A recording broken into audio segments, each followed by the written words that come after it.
स्वतंत्र निवडणूक लढू, युतीत लढून फायदा होत नाही। युतीत राहून तोंड दाबून भुक्क्यांचा मार खाल्ल्याची अशी परिस्थिती होते। विधानसभा निवडणुकीत युती धर्म पाडला नाही व त्यांच्यावर कुठलीही कारवाई करण्यात आली नाही, अशी प्रतिक्रिया माजी आमदार तथा शिवसेना नेते कॅप्टन अभिजित अडसूड यांनी अमरावती येथे आज शिवसेनेच्या मेळाव्यादरम्यान केले आहे। राज्यात लवकरच महानगरपालिका नगरपालिकेच्या निवडणूक लागणार आहे।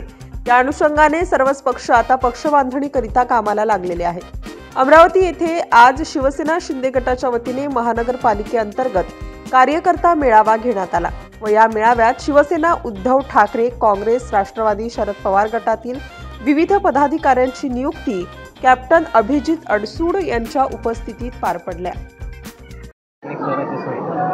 स्थानिक स्वराज्य संस्थांच्या निवडणुका लवकरच येत्या काळात लागतील आणि त्यामुळे आज अमरावती महानगरपालिकेचा खास करून हा मेळावा पदाधिकाऱ्यांचा या ठिकाणी आयोजित केला गेला होता आणि त्याला संबोधित करण्यासाठी मी या ठिकाणी उपस्थित झालो होतो। सर्व पदाधिकाऱ्यांना सांगितलं की येत्या निवडणुकीत आपल्याला त्या ठिकाणी आपले शिवसेनेतर्फे उमेदवारी उभे करायचे आणि त्यासाठी लोकांपर्यंत पोहोचून जास्तीत जास्त जागा आपल्याला कशा जिंकता येतील त्यासाठी त्याला मार्गदर्शन केलं। स्वतंत्र निवडणूक लढणार आहे का महायुती म्हणून एकत्र लढणार आहे, आणि जर स्वतंत्र एकत्र लढले तर किती जागेवर आपण निवडणूक लढणार? पहिले तर आमचा प्रयत्न हा असेल की आम्ही स्वतंत्र लढावं, कारण एकत्रित लढून तो फायदा होत नाही, उलट नुकसान आमचं होतं। त्यामुळे नक्कीच माननीय पक्षप्रमुखांना, आमचे एकनाथजी शिंदे साहेबांना पहिली विनंती ही असेल की एकत्र लढा।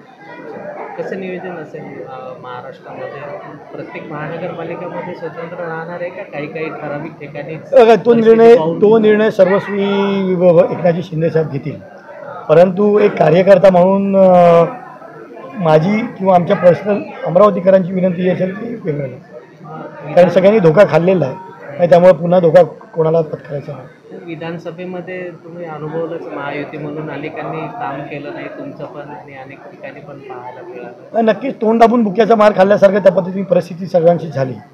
आमच्या पक्षश्रेष्ठींनी सांगितलं होतं कोणाच्या विरोधात तुम्ही बोलू नका, आणि परंतु आमच्या विरोधामध्ये उमेदवारी मित्रपक्षाचा दिला गेला, त्यामध्ये ज्या मित्रपक्षाचा उमेदवार दिला गेला त्याला पक्षातून काढलं गेलं, परंतु त्याचे प्रचार करणारे जे स्टार प्रचारक, आमदार वगैरे जे होते किंवा कार्यकर्ते पदाधिकारी होते त्यांच्या कोणावरही कुठलीही कारवाई झाली नाही आणि त्यामुळे त्याचा फटका निवडणुकीमध्ये लोकांमध्ये चुकीचा मेसेज गेला की नक्की उमेदवार कोण, आणि आम्हाला तोंड दाबून बुक्याचा मार खाल्ल्याप्रमाणे आम्ही विरोधात बोललो असतो तर संपूर्ण महाराष्ट्रभर त्याचा मेसेज गेला असता आणि संपूर्ण महाराष्ट्रामध्ये महायुतीमध्ये एक चुकीचं वातावरण गेलं असतं आणि त्यामुळे आम्ही त्या ठिकाणी कुठलाही आवाज न करता तो तोंड दाबून बुक्याचा मार खाल्ला आणि त्यामुळे आम्हालाही त्या ठिकाणी हार पत्करावी लागली आणि संपूर्ण जिल्ह्यांनी आणि एक शिवसैनिकांमध्ये अतिशय वातावरण त्यामुळे खराब झालेलं आहे। त्या ठिकाणी चुकीचा मेसेज या जिल्ह्यामध्ये शिवसैनिकांमध्ये खास करून गेलेला आहे। आम्ही धड बोलूही शकलो नाही आणि परंतु आम्ही त्या ठिकाणी माघारी घ्यावी लागली, आम्हाला मागेही पडावं लागलं आणि त्या ठिकाणी हात पट करावी लागली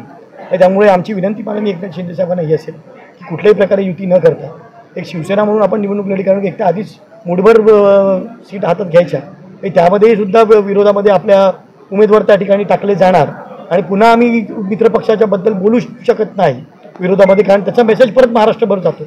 आम्ही तो विचार करायचा की आमच्यामुळे चुकीचा मेसेज जाऊन महाराष्ट्रामध्ये कुठेतरी युतीला त्रास होऊ नये, परंतु त्या ठिकाणी लोकांमध्ये चुकीचे मेसेज जाऊन आम्हाला त्याचा नक्कीच फटका बसतो आणि आमचं नुकसान, शिवसेनेचं नक्कीच त्या ठिकाणी नुकसान होतं।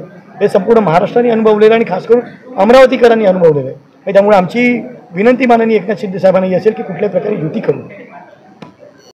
अशाच वेगवान घडामोडी पाहण्यासाठी आमच्या चॅनलला लाईक व सबस्क्राईब करायला विसरू नका।